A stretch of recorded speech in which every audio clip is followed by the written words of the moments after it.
Hi guys, Dave Waring here again with digitalbrainbase.com, and today I'm pleased to announce the beta release of our Open WebUI Conda installer for Windows 10 and 11.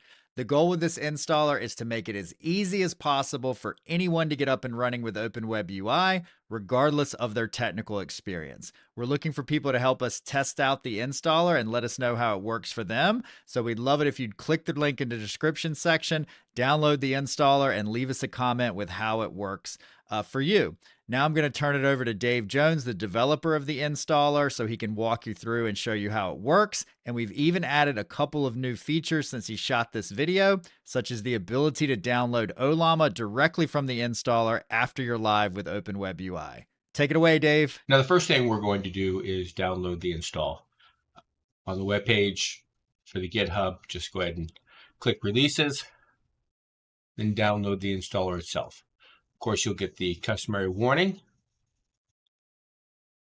Go ahead and keep the file. See more, keep anyways. This is part of the thing why it's an open source. You can see the code. You can compile it yourself if you desire. Whatever you wish. The whole idea is just simply to make it easier for you. Now that we've downloaded it, we're going to install it. So we'll single click it, and it comes up and running. The first thing it's going to do is go through several checks to see if Conda has been installed, to see if the environment has set up, and of course, if both of these are no, it will simply not even bother to look for Open WebUI. Now, the installer at this point is very simple.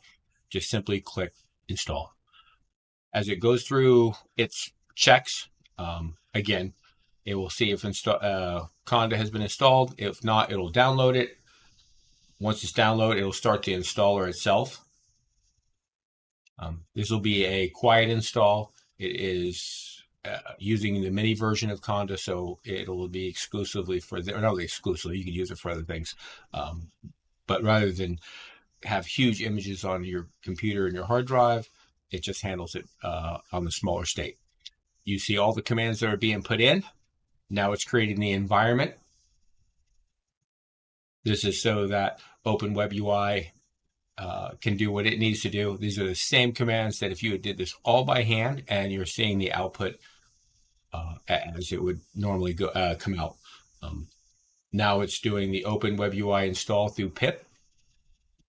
This will take a few minutes. When this is finished installing here, what it'll do is put a desktop icon. It will move the installer over to the installed directory so it can be found there. And from this point, you can always update and start and stop Open WebUI.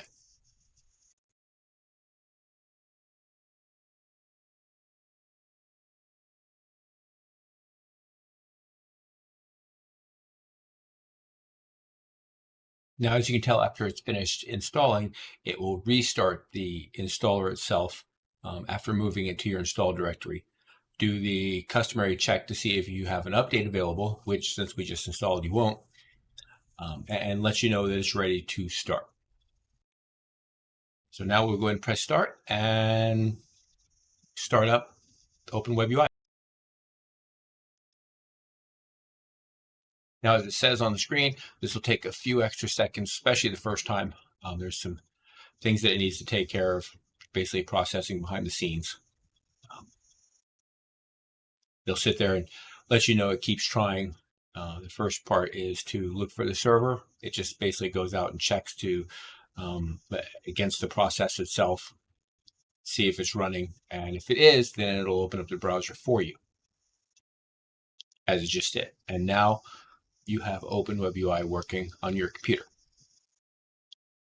You can come right here to the installer itself. If you wish to, you could stop it through here.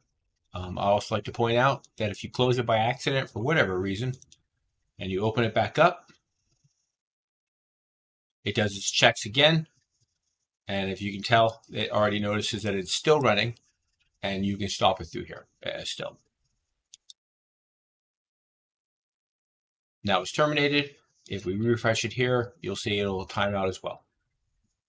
If you have any questions, please leave them below in the comment section, and I will try to get them as soon as possible. Thank you, and I hope you learned something today. Bye-bye.